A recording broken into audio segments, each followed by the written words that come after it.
Hello everyone दोस्तों, आज की इस वीडियो में हम बात करने वाले हैं 90 डेज अगर हमारे पास बचे हैं एसएससी सीजीएल के लिए, तो हम क्या स्ट्रेटेजी अपनाएं कि हमारा ये जो 90 डेज है वो बिल्कुल इफेक्टिवली प्रिपरेशन अपना हो इसमें। तो मैंने ना इसको एक्चुअली 3 फेज में डिवाइड किया है। हमने डिवाइड किया 90 फेज को 3 फेज में। अब वो क्या-क्या फेज है, सबसे पहले यहाँ पे देखो, जो फर्स्ट 30 डेज है ना, उसमें जो भी अब देखो 90 डेज ये तभी आप एक मैक्सिमम एफिशिएंसी से आप यहाँ पे सोचोगे कि मैं 90 डेज में मतलब 3 महीने में अपना पूरा बेसिक से पढ़ लूँ। मैं एकदम कमज़ोर हूँ, नया-नया बंदा आया हूँ एसएससी में तैयारी करने के लिए और मैं अपना 3 महीने में पूरा सिलेबस कंप्लीट कर लूँ, एग्ज़ाम क्लियर कर लूँगा। नहीं, फिर आप नहीं हो पाओगे। ये उस बच्चे के लिए होता है एक्चुअली 90 डेज़ स्ट्रैटेजी, जो पहले से पढ़ा है लेकिन हल्का-फुल्का पढ़ा है, उसने पूरा सिलेबस एकदम अच्छे से नहीं कवर किया, उसके मार्क में केवल 110, 120 नंबर आ रहे हैं। तो वो अपना बूस्ट कर सकता है, 160 पे बूस्ट कर सकता है अगर वो ये सारी चीज़ें बताए जो मैं आगे इस पूरी वीडियो में बताने वाला हूँ।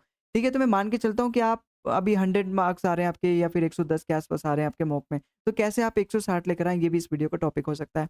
तो सबसे पहले जो आपकी फर्स्ट 30 डेज़ है ना, उसमें एक बार आपको वो सारे कांसेप्ट, सारे बेसिक्स एक बार देख लेने हैं जो भी आपने पढ़े हैं, जो भी आपने पढ़े हैं और जो आपको लग रहा है कि इम्पोर्टेंट है। भई हर सब्जेक्ट में देखो स्कोरिंग सब्जेक्ट होता है, ठीक है? स्कोरिंग टॉपिक होता है। जैसे अगर मैं मैथ्स की बात करूँ तो सिम्प्लिफिकेशन ज़्यादा इम्पोर्टेंट है या फिर सर्ट्स एंड इंडिसेस ज़्यादा इम्पोर्टेंट है? आप ही बताओ, सर्ट्स एंड इंडिसेस ज़्यादा इम्पोर्टेंट है या फिर अगर मैं दूसरे चैप्टर की बात लूँ, तो आप ही बताओ, पाइप एंड सिस्टम ज़्यादा इम्पोर्टेंट है? पाइप एंड सिस्टम ज़्यादा इम्पोर्टेंट है या फिर टाइम एंड वर्क ज़्यादा इम्पोर्टेंट है? टाइम एंड वर्क ज़्यादा इम्पोर्टेंट है, यहाँ पे सिम्प्लिफिकेशन ज़्यादा इम्पोर्टेंट है, प्रोबेबिलिटी ज़्यादा इम्पोर्टेंट है या फिर आपका अलजेब्रा ज़्यादा इम्पोर्टेंट है? हालाँकि इनका तो कंपैरिज़न ही नहीं है क्योंकि प्रोबेबिलिटी तो प्री में आता ही नहीं है। अलजेब्रा ज़्यादा इम्पोर्टेंट है या फिर आपका दूसरा कोई हाइट एंड डिस्टेंस वाला चैप्टर ज़्यादा इम्पोर्टेंट है? अलजेब्रा ज़्यादा इम्पोर्टेंट है। तो जो ज़्यादा वेटेज वाले सवाल होते हैं ना, वो आप फर्स्ट 30 डेज़ में आप इसको कंप्लीट कर लो और ये हर सब्जेक्ट में आपको मिल जाएँगे। जब आप यूट्यूब पर देखोगे या फिर जब आपने अगर थोड़ा बहुत भी पढ़ाई करी होगी तो आपको पता चलेगा या फिर मॉक टेस्ट जब आप एनालाइज़ करोगे, तो आपको देखोगे कि यार इस चैप्टर से ज़्यादा सवाल आ रहा है। फिर आपको जाना है, यूट्यूब पे जाना है। अब फुल बैचेज़ से आप पढ़ोगे तो वहाँ पे तो 20-20 दिन में 1-1 चैप्टर करवाया जाता है, तो उनसे तो हो नहीं पाएगा। तो आपको यूट्यूब पे जाना है, जो वन शॉट वाले वीडियोज़ होते हैं, जहाँ पे आपको लगेगा कि हाँ, ये कंप्लीट है। देखो मैं यूट्यूब के खिलाफ हूँ, लेकिन हाँ, अब आपके पास 90 डेज़ बचे तो आप वहीं से रिवीज़न कर सकते हो। रिवीज़न के लिए बेस्ट है अपना यूट्यूब, ठीक है? फुल चैप्टर पढ़ने के लिए ठीक-ठाक है, लेकिन आप फुल चैप्टर अगर वहाँ से पढ़ोगे तो फिर आपको लगेगा कि मैंने आधा-अधूरा पढ़ा है और आधा-अधूरा ज्ञान पूरे ज्ञान से या फिर खाली ना ज्ञान से भी ज़्यादा खतरनाक होता है, ये तो आपको पता ही होगा। ठीक है? तो ख़ैर अब हमारे पास 90 डेज़ ही बचा है जिसमें हमको इफेक्टिवली यूज़ करना है। तो फर्स्ट 30 डेज़ में आपको ये सारे काम करने हैं। फर्स्ट 30 डेज़ में सारे काम नहीं हुए तो जो नेक्स्ट 30 डेज़ है उसमें भी ले लो यार, उसको भी प्रैक्टिस में और पीवाईक्यूज़ में इन्हीं सब में मतलब कुल मिला के 60 डेज़ में आपको ये करना है स्टार्टिंग के 2 महीने में, कि आपको सबसे पहले स्कोरिंग वाले सब्जेक्ट्स देखने हैं, टॉपिक्स देखने हैं हर में, मैथ्स में, रीज़निंग में, इंग्लिश में, एक पेजेज़ पे लिख देना है और कम मतलब मॉक के हिसाब से लोगे आप ये। जब आप 8-10 मॉक्स देखोगे तो देखोगे इसमें सबसे ज़्यादा ये इस वाले सवाल आ रहे हैं, ये वाले सवाल आ रहे हैं, ये वाले सवाल आ रहे हैं। तो उन वाले चैप्टर्स को आपको सबसे ज़्यादा फ़ोकस करना है इन 60 डेज़ में। बात आई समझ में? फिर जब आपका ये 60 डेज़ बीत जाएँगे, आपने ये सब काम कर लिया, तो फिर जो लास्ट के 30 डेज़ बनेंगे ना, उसमें ये जो भी आपने 30 लास्ट ये 60 डेज़ में किया, उसका अब यूटिलाइज़ेशन करना है, मॉक वगैरह देना है और बार-बार उन्हीं चीज़ों का रिवीज़न करना है जो आपने इस 60 डेज़ में किया। बात आई समझ में? मॉक टेस्ट देना है, मॉक टेस्ट को एनालाइज़ करना है कि मेरे सवाल गलत जा रहे हैं, क्यों जा रहे हैं? वहाँ पे आप नई-नई चीज़ें सीख लोगे, फिर रिवीज़न करोगे। ये सारी-सारी चीज़ें आपको करना पड़ेगा। इस तरीके से हमने इसको 3 फेजेज़ में डिवाइड किया। अब ये सारी चीज़ें तो मैंने ऊपर-ऊपर से बता दिया, लेकिन जब आप ये काम करोगे तो आपके सामने कुछ चैलेंजेस आएँगे। जैसे पीवाईक्यूज़ वगैरह डेली लगाना पड़ेगा कि नहीं? क्या मैं पीवाईक्यूज़ डेली लगाऊँ कि नहीं? जब आप एक्चुअली उन सभी का रिवीजन करोगे जो स्टार्टिंग के 60 डेज़ मैंने बताया, उसमें एक्चुअली आप करोगे क्या? पीवाईक्यूज़ से ही तो पता करोगे कि हाँ, मेरा कौन-सा चैप्टर इंपॉर्टेंट है, कौन-सा ज़्यादा इंपॉर्टेंट है। सपोज़ मैंने आपसे बोला कि ट्रिग्नोमेट्री ज़्यादा इंपॉर्टेंट है, अलजेब्रा ज़्यादा इंपॉर्टेंट है, तो आप इसके ही तो पीवाईक्यूज़ लगाओगे। अब वो चाहे यूट्यूब से लगाओ, चाहे खुद लगाओ। आप उनके ज़्यादा-ज़्यादा क्वेश्चन मत लगाना, 70-80 ऐसे क्वेश्चन लगाना, क्योंकि अब 90 डेज़ बचे हैं और सिलेबस बहुत बड़ा है एसएससी का। तो इसमें आप मैक्सिमम अगर एफिशिएंसी निकाल लेते हो, किसी भी तरीके से करके प्री निकाल लेते हो, तो मेंस में आप चाहकर आपके पास एक मौका मिल जाता है कि हाँ भाई 3 महीने होते हैं कम से कम गैप प्री और मेंस में। तो आपके पास एक अच्छा खासा टाइम मिल सकता है, आप खुद को इम्प्रूव कर सकते हो। 3 महीने या फिर 2 महीने भी बहुत होते हैं भाई मेंस की तैयारी करने के लिए अगर आप प्री निकाल लेते हो तो, ठीक है? किस्मत कभी भी पलट सकती है। तो अगर आपके पास इन 90 डेज़ को भी अच्छे से स्ट्रैटेजिकली यूज़ कर सकते हो, यूज़ करोगे, तो डेफिनिटली आपका कुछ हो सकता है। तो 70 से 80 क्वेश्चन या फिर मैक्सिमम 100 क्वेश्चन ही बनाओ जो कि इम्पोर्टेंट चैप्टर है, जो कि आपने देखा कि हर मॉक में लगभग इस चैप्टर से सवाल है।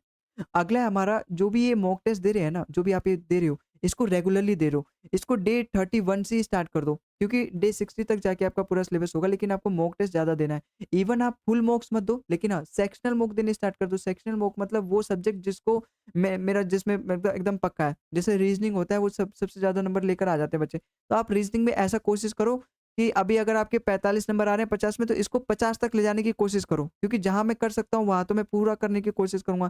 फिर मैथ्स में अगर आपके 35 नंबर आ रहे हैं, तो इसको कोशिश करो मैं 45 तक लेके जाऊँ। इसमें भी आप सेक्शनल को कोशिश करो कि सेक्शनल मॉक लेकर आओ, ठीक है? तो अगर आप फुल मॉक नहीं दे रहे, हालाँकि स्टार्टिंग के जो 60 डेज़ है उसमें आपको फ़ोकस करना है कि किस तरीके से मैं सारा जो भी इम्पोर्टेंट चीज़ है उसको पढूँ। लेकिन आपको एक सेक्शनल मॉक ज़रूर लगाना है, वो भी डे 31 से, लेकिन डे 1 से। पूरा हमारा डे 90 डेज़ है ना, तो इस तरीके से आपको एक प्लानिंग बनाना है, अपने एक पेज पे लिखना है कि मुझे स्टार्टिंग के 30 डेज़ केवल रिवाइज़ करना है, फिर डे 31 से सेक्शनल मॉक लगाना है, फिर डे 61 से मुझे फुल मॉक लगाना है और इसमें रिवीज़न करना है, और 31 से मतलब सेक्शनल मॉक लगाना है। सेक्शनल मॉक का मतलब केवल रीज़निंग का मॉक लगा लिया, केवल मैथ्स का मॉक लगा लिया, उसमें से सारे मॉक्स नहीं लगाए, ये होता है अपना सेक्शनल मॉक, ठीक है? अगला पॉइंट है, आप जो है ना जितने भी मॉक दे रहे हो उसको केयरफुली एनालाइज़ भी करो। भई आपने केवल मॉक टेस्ट दे दिया और आप उसको एनालाइज़ नहीं कर रहे हो तो कोई फ़ायदा नहीं है।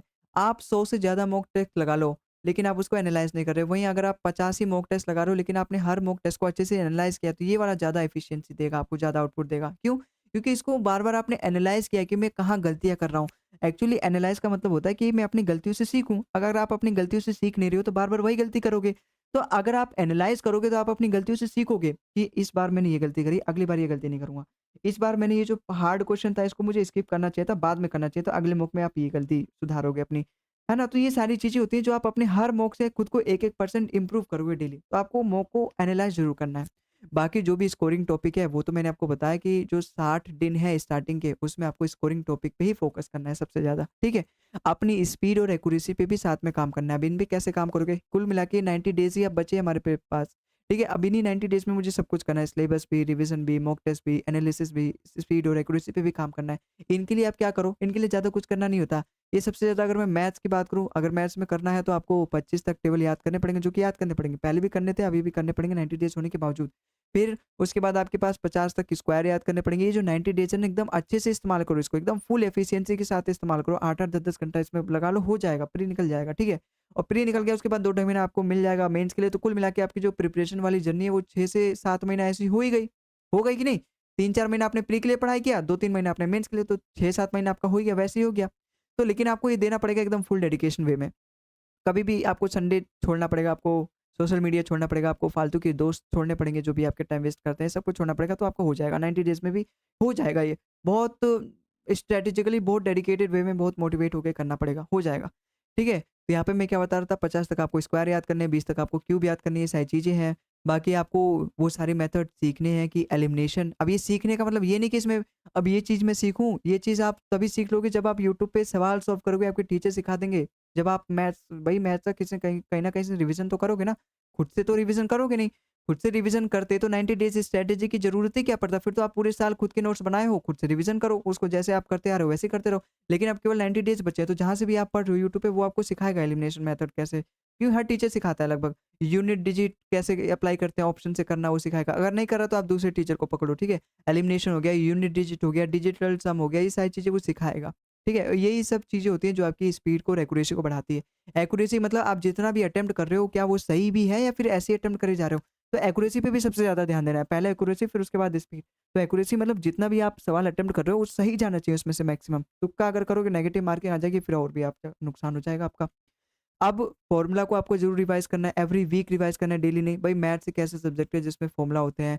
रीज़निंग में जैसे क्लॉक हो गया, कैलेंडर हो गया, ये ऐसे सब्जेक्ट हैं जहाँ पे आपके फ़ॉर्मूला होते हैं या फिर कंसेप्ट होते हैं जिनको आपको डेली रिवीज़न करने की ज़रूरत पड़ती है। तो आपको इनको वीकली रिवीज़न करना है, ठीक है? बात आई समझ में? तो इनको करना पड़ेगा भाई आपको। अब 90 डेज़ बचे हैं, तो ये सारे पॉइंट्स हैं, आपको रिवीज़न करना पड़ेगा और ये सारी चीज़ें रिवीज़न पे सबसे ज़्यादा फ़ोकस करना है आपको। जो चीज़ आपने पढ़ी है उसमें से तो बिल्कुल गलत ना जाना चाहिए, ऐसा आपको करना है। जो चीज़ आपने नहीं पढ़ी उसमें से गलत जा सके, उसको आप स्किप कर सकते हो। लेकिन जो चीज़ आपने पढ़ी है, आता हुआ भी गलत चला गया तो फिर बहुत ज़्यादा बेकार है। बाकी आपको कैलकुलेशन प्रैक्टिस करनी है मैथ स्पीड बढ़ाने के लिए, ये तो मैंने आपको बता ही दिया कि वो डिजिटल सम वगैरह, एलिमिनेशन वगैरह। और ये कैलकुलेशन अगर आपकी ज़्यादा ही वीक है, तो आप एक मैथ्स वर्कआउट नाम से एप्लीकेशन आती है प्ले स्टोर पे, आप जाके वहाँ से डाउनलोड कर लो। और अब आपके पास केवल 90 डेज़ बचे हैं, तो मैं आपको केवल कहूँगा, आप केवल 15 दिन डेली कंसिस्टेंसी के साथ इस पे आधा घंटा कैलकुलेशन करो। एक्चुअली इसमें क्या होता है ना, टाइमर के साथ ना आपको एडिशन के, सब्ट्रैक्शन के और आपके पास मल्टीप्लिकेशन के, डिवीज़न के सवाल होते हैं, उनको टाइमर के साथ सॉल्व करना होता है। तो वहाँ पे आपको खुद को एनालाइज़ कर पाओगे कि मैं कितना समय में कितना सवाल बना पा रहा हूँ। आप मन में कोशिश करोगे कि मन में करना होगा, तो मन में आपका धीरे-धीरे डेवलप होगा। आई बात समझ में? फिर आपको सेक्शनल टेस्ट, ये तो मैंने आपको पहले ही बता दिया था कि आप फुल मॉक भले ही दो चाहे ना दो, लेकिन आपको सेक्शनल मॉक ज़रूर देना है, और वो भी कब से? डे 31 से ही आपको स्टार्ट कर देना है, और डे 61 से आपको स्टार्ट कर देना है फुल मॉक। जैसे अपना ये क्या है? ये अपना 90 डेज़ था, तो 30 डेज़ तक तो आपको केवल पढ़ना है, पढ़ना है, पढ़ना है, रिवीज़न करना है, जो मोस्ट स्कोरिंग टॉपिक है उसको रिवाइज़न करना है। फिर डे 31 से आपको सेक्शनल मॉक स्टार्ट कर देना है, जिस टॉपिक में भी आपको लग रहा है कि हाँ, मैं इसमें अच्छा हूँ, उसका मॉक टेस्ट, उसमें आपको मैक्सिमम नंबर गेन करने हैं। फिर डे 61 आएगा, डे 61 में आपको ऐसा करना है कि भाई इस दिन से तो मुझे फुल मॉक लगाना है, ताकि 30 दिन बचे हैं, तो 30 दिन में 30 मॉक्स तो ज़रूर होनी चाहिए, हालाँकि 30 से ज़्यादा होनी चाहिए, 50 कर लो तो और भी बढ़िया है, ठीक है? एक दिन में कभी-कभी 2 लगा लो, संडे को 2 लगा लो, शनिवार को 2 लगा लो, ठीक है? और बाकी आपको रिवीज़न में 1 मॉक लगाना है, रिवीज़न का 1 मॉक लगाना है, रिवीज़न करना है, तो इस तरीके से आप करोगे, फुल डेडिकेट होके, तो आपका हो जाएगा भाई।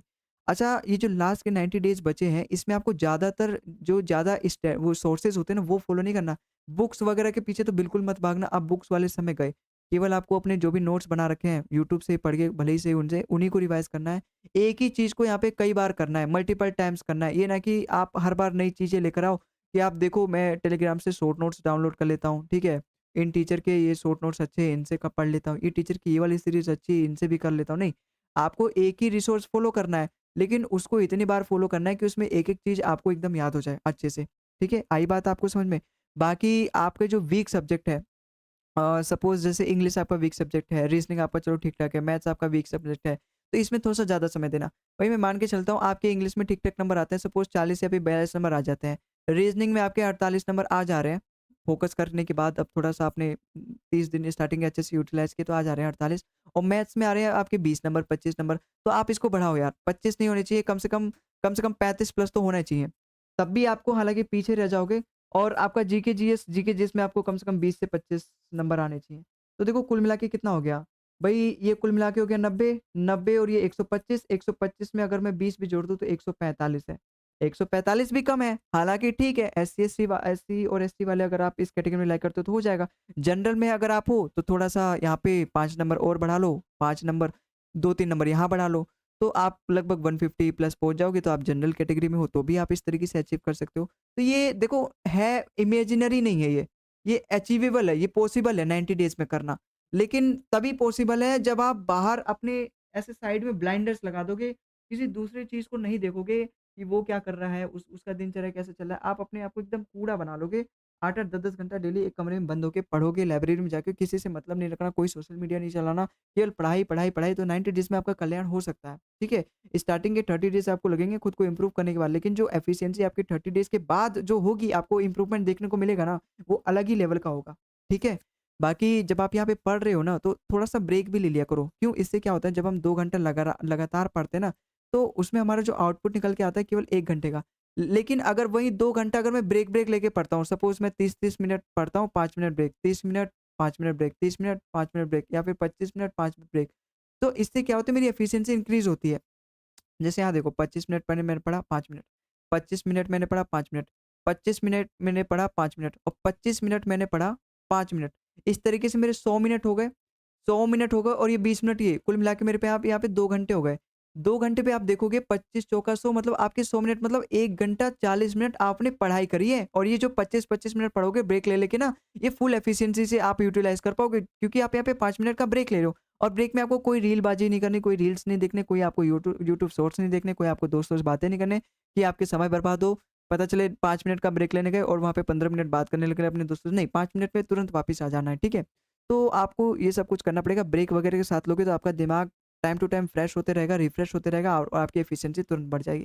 वरना 2 घंटा पढ़ोगे, पता चले 2 घंटे के बाद आप बर्न आउट हो जाओगे, नींद आने लगेगी, आलस होने लगेगा, मन भग जाएगा, तो फिर सब बर्बाद हो जाएगा, सब चौपट हो जाएगा। तो बीच में थोड़ा-थोड़ा ब्रेक भी लो, टाइमर वगैरह लगा के, और टारगेट्स वगैरह बना के कंप्लीट करो। बाकी अपना जो भी वीकली है प्रोग्रेस को ट्रैक करो कि हाँ, इस वीक में मैंने कितना किया है। 90 डेज़ का जो आपने स्ट्रैटेजी बनाया था, ये सारे स्कोरिंग टॉपिक आपने बनाया था कि ये सब कुछ मेरे को करना है इस 90 डेज़ में। तो और ऐसा भी नहीं कि 90 डेज़ स्ट्रैटेजी जो आपने टॉपिक्स बनाए थे बहुत सारा बना दिया कि पूरा सिलेबस ही इंक्लूड कर दिया। नहीं, लिमिटेड सा सिलेबस है। लिमिटेड सा सिलेबस आपको लिखना है उसमें, और वो आपको मिल जाएगा। आप मॉक टेस्ट एनालाइज़ करोगे या फिर यूट्यूब पे सर्च करोगे। मैंने भी डाल रखे हैं उसपे, ठीक है, वीडियोज़। मैंने केवल जीके में डाल रखे हैं। और मैथ्स में भी डाल रखे हैं, मैथ्स में डाल रखे हैं, जीके में डाल रखे हैं, रीज़निंग में नहीं डाल रखे। ख़ैर इन दोनों सब्जेक्ट में डाल रखे, तो आप सर्च करोगे तो मिल जाएगा। तो ये यहाँ से आप इन दोनों के ले सकते हो, बाकी इंग्लिश और रीज़निंग के भी मैं आगे लेकर आऊँगा, ठीक है? तो यहाँ से आप लिख सकते हो इन सभी के मोस्ट स्टोरिंग टॉपिक, और वीकली टारगेट बना के चलोगे कि स्टार्टिंग के 4 मेरे इस वीक में हो जाने चाहिए, फिर बाकी के 4 दूसरे वीक में, तीसरे, इस तरीके से आप अपना वीकली भी ट्रैक करोगे ना, तो आपको बहुत ज़्यादा हेल्प मिलने वाली है। और बाकी कंसिस्टेंसी तो बहुत इंपॉर्टेंट है। ये 90 डेज़ में आपको कोई संडे नहीं बनाना, कोई छुट्टी नहीं बनाना, कोई त्योहार नहीं बनाना, एकदम कंसिस्टेंसी के साथ एक-एक दिन को आपको अच्छे से निचोड़ना है। समझ में आया? जिस दिन आप लो फ़ील कर रहे हो, उस दिन भी आपको अपना कम से कम कुछ तो पढ़ना है, अपना एफिशिएंसी देना है, क्योंकि अब आपके पास केवल 90 डेज़ है, और 90 डेज़ एसएससी के लिए बहुत कम होता है, ठीक है? लेकिन अगर आप फुल यूटिलाइज़ करोगे तो कर जाओगे। और फाइनल जो मंथ है ना, उसमें आपको कोई भी नई चीज़ नहीं पढ़नी, वो केवल और केवल रिवीज़न करना है फ़ोकस होके, और केवल मॉक टेस्ट पे देना है, वो भी फुल लेंथ मॉक टेस्ट बस। मॉक टेस्ट देना, एनालाइज़ करना, रिवीज़न करना। कोई नई चीज़ नहीं पढ़नी, कोई दूसरी नए टॉपिक्स नहीं पढ़ने। केवल रिवीज़न करना है, मॉक टेस्ट देना है, फुल एनालिसिस करना है। और जो लास्ट के 15 दिन बनेंगे, उसमें 2-2 मॉक टेस्ट लगाने लगना, एनालिसिस करना, रिवीज़न करना अपने मिस्टेक कॉपी से, और जो भी शॉर्ट नोट्स आपने बना रखे होंगे। ठीक है? तो आई होप यही सारे वो पॉइंट्स हैं, अगर आप ध्यान दोगे तो आपके 90 डेज़ में कुछ हो सकता है, डेफ़िनिटली कुछ हो सकता है, बच्चों ने किया है, और यही वो सारी चीज़ें हैं जो वो करते हैं अपने 90 डेज़ में, तो हो सकता है भाई। ठीक है? कुछ भी इम्पॉसिबल नहीं है देखो। तो आप अगर इनको अपने दिनचर्या पे लोगे और करोगे, इम्प्लीमेंट करोगे, तो डेफ़िनेटली कुछ हो सकता है। सबसे जो इम्पोर्टेंट है वो है हमारा माइंडसेट। अगर मैं मान के चलता हूँ कि हाँ भाई मेरा हो जाएगा, तो डेफ़िनेटली हो जाएगा। लेकिन अगर आप अपने ब्रेन को ही बार-बार सिग्नल भेजोगे, नहीं यार नहीं होगा, बहुत ज़्यादा कॉम्पिटिशन है यार, 50 लाख बच्चों ने फ़ॉर्म भरा है। यार इसका नहीं हुआ, मेरे लाइब्रेरी में 3-4 साल से तैयारी कर रहा है और इसके मेरे से ज़्यादा नंबर आते हैं। इसका नहीं हुआ तो मेरा कैसे होगा यार? नहीं भाई, ये नेगेटिविटी बिल्कुल भी अपने अंदर नहीं आने देनी।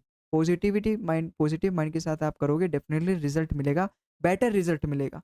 ठीक है? आई होप आज की वीडियो आपको समझ में आई होगी। तो बस आज की इस वीडियो में बस इतना ही। अगले वीडियो में मिलते हैं हम किसी और टॉपिक के साथ। तब तक के लिए जय हिंद, जय भारत।